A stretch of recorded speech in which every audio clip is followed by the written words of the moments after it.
Assalamualaikum guys! Ito na po yung bilo-bilo natin.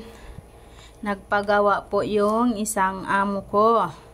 Sabi niya, gawaan mo ako pagkain ng Pilipinas kasi birthday ng katulong ko, sabi niya.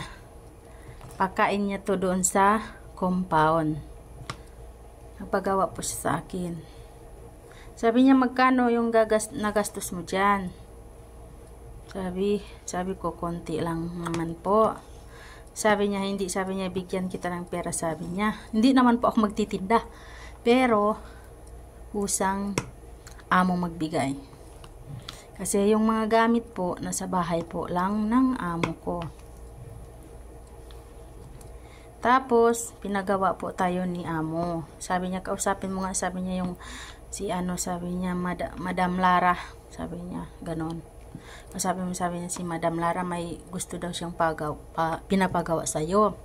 Sabi niya, ano ba, sabi niya, yung masarap ang sweet sa inyo. Sabi ko, anong gusto mo, cake? Sabi niya, hindi cake, sabi niya, yung mga parang soup niyo. Sabi niya, may soup kayo, sabi niya,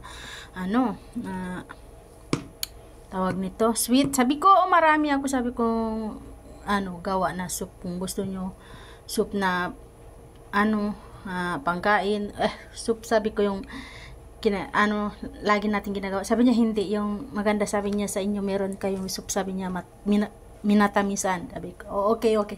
Tapos naisip ko po itong bilo-bilo. Kasi nagbilo-bilo rin ako dati. Nakatikim sila dito. Yun ang naalala niya.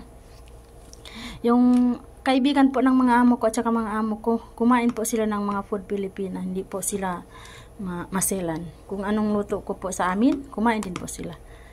Lalo na po yung amo ko, pinatikim niya rin sa mga kasama, kaibigan niya, lalo na pag araw ng Huwebes, kasi dito sila mag-ipon-ipon lahat, nagbibisita sila ng mga anak nila, tapos yung mga minsan kaibigan nila, ganun.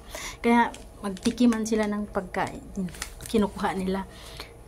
Tapos, yun, hinahayaan ko lang po sila kumuha kasi, tayo naman nagluluto ng ganun para sa Pilipina lang. Tapos nagustuhan po nila, kaya nga yun, naalala po yun ng anak ng amo. Sabi niya, yung masarap yung niluto mo dati, sabi niya. Yung soup, sabi niya, minatamisan. Tapos yun na nga, niluto ko na ito. Tapos ito, dalawa po itong kaldero yung niluto ko, kasi ito pinamigay ito doon sa compound ng anak ng kaibigan ng amo ko. Kasi yung katulong niya po, Pilipina. Tapos, yung magtatrabaho doon po sa compound, Pilipina rin doon lahat yun. Kunti. Meron naman po yung mga itim, yung mga ibang lahi, meron naman po. Pero sumali rin po sila kumain kahit anong pagkain ng Pilipina. Pag binigyan sila, kumain din sila. Hindi naman sila mabait naman po sila kahit sila ibang lahi. Tapos yun. Kaya nga ito, ilalagay natin to sa mga Tupperware to, tapos sabi ng amo, kasi sabi niya sa akin, pwede mo i-repack na yan. Sabi ko, okay, walang problema. Sabi niya, bilihan na lang kita ng lagayan mo. Sabi na, tiningnan ko yung grocery, namin, storage namin, grocery. Marami naman po doon ng mga lagayan. Tapos sinabi ko, wag na, meron na po kami. Sabi niya, bigyan kita pag, sabi niya sa akin. Di mamaya, mga 9, punta na ako doon, maghatid nito. Kasi mainit pa po, malaging bagong luto pa. Mga 9 o'clock, punta na ako doon, kasi medyo malayo po yun. Kaya, i-repack na natin to. Ipi-prepare na po natin, tapos maliligo na tayo. Pagkatapos ng Maghrib, na tayo,